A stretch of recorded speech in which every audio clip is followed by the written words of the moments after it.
Amados discípulos líderes, bienvenidos a la clase número 19 de la materia del Pentateuco de la carrera de Teología y Liderazgo Pastoral. En esta clase continuaremos con el estudio de Deuteronomio, viendo la exposición de la ley y las profecías sobre el futuro de Israel. Veremos en el capítulo 5 los 10 mandamientos y su aplicación. La diferencia entre el decálogo presentado aquí y el Éxodo 20 la hallamos en el cuarto mandamiento. Para observar el día de reposo, Deuteronomio añade otra razón, además de que descansó el Creador. Los israelitas habían sido rescatados de la servidumbre de Egipto y debían dar a sus criados y animales de trabajo un día de descanso semanal. En el capítulo 6 de los versículos 4 y 5 vemos el gran mandamiento. Los judíos llaman a estos versículos sema por la primera palabra que se traduce oye. Es el credo de los judíos y ellos lo dicen 2 veces al día. Se debe amar a Dios de todo tu corazón y de toda tu alma y con todas tus fuerzas. Jesús lo citó como el primer y gran mandamiento. Luego citó también, se cita esto en Levítico 19:18, las palabras amarás a tu prójimo como a ti mismo, para presentar el corazón de la ley y la síntesis más perfecta de la verdadera religión. En el capítulo 6, de los versículos 6 al 9, podemos ver la religión en el hogar, cuando el Señor dice, y estas palabras que yo te mando hoy estarán sobre tu corazón, y las repetirás a tus hijos, y hablarás de ellas estando en tu casa, y andando por el camino, y al acostarte, y cuando te levantes, y las atarás como una señal en tu mano, y estarán como frontales entre tus ojos, y las escribirás en los postes de tu casa y en tus puertas. Vemos la importancia que Dios da para que los padres deban instruir a sus hijos en sus hogares sobre su palabra, y también Dios manda a escribir su palabra en los postes de sus casas y en sus puertas. En este mismo capítulo vemos del versículo 10 al capítulo 11:32 una advertencia contra la idolatría y las exhortaciones a la obediencia. Moisés cuidó de que los israelitas una vez en la tierra de Canaán no se olviden de su Dios y sirvan a dioses ajenos. Advirtió también a Israel en cuanto a la cobardía, a la autosuficiencia y prohibió buscar acuerdo con las naciones derrotadas.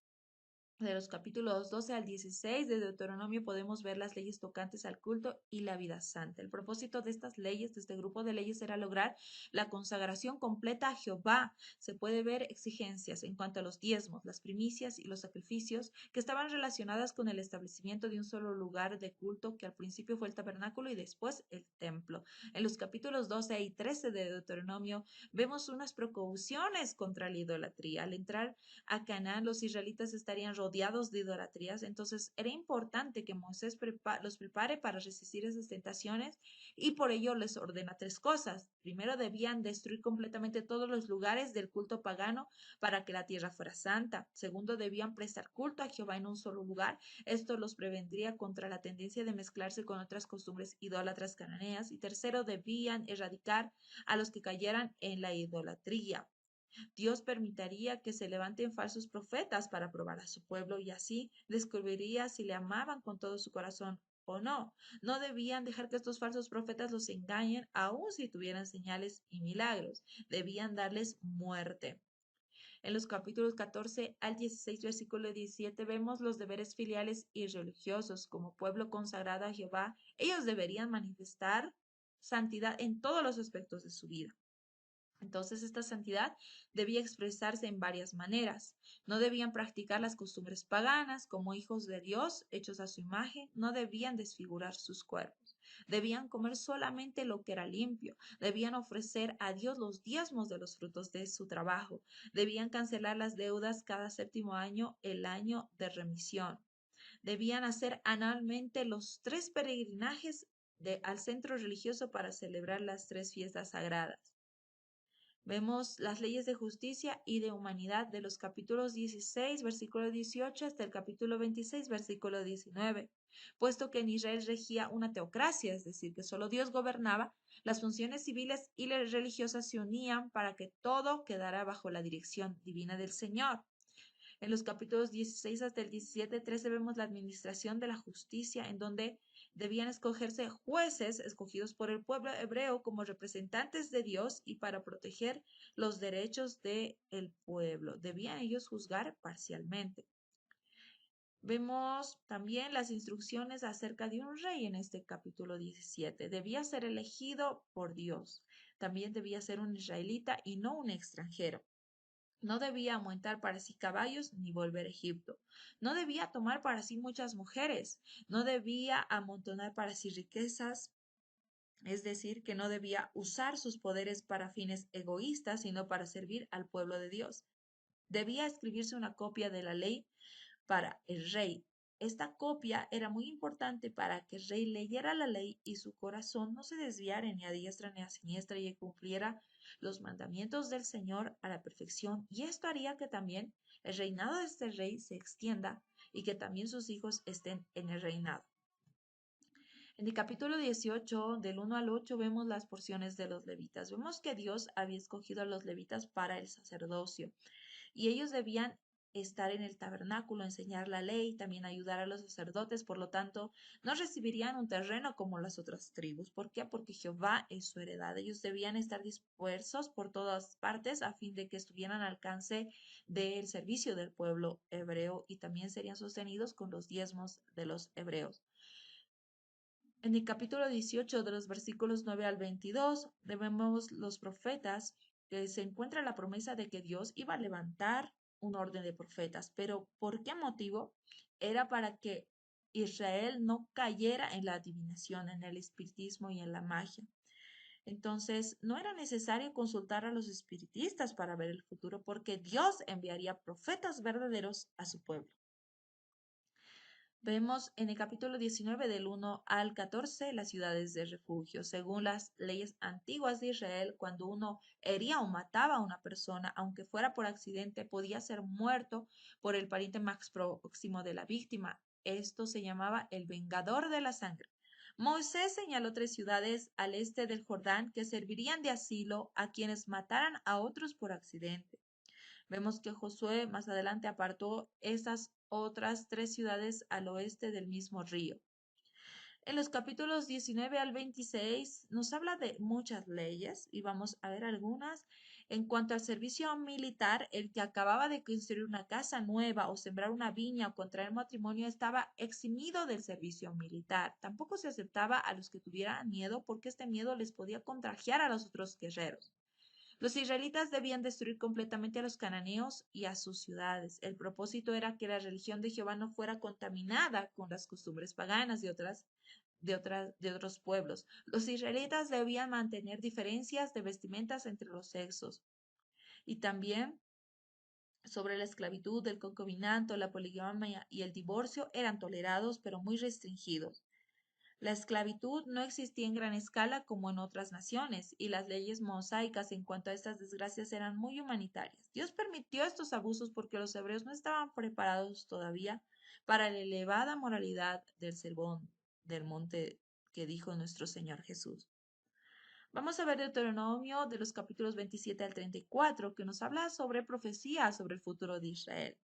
En el capítulo 27 al 30 vemos bendiciones y maldiciones. Moisés explica detalladamente las bendiciones y maldiciones que acompañan al pacto en Sinaí e invita a la nueva generación a renovarlo.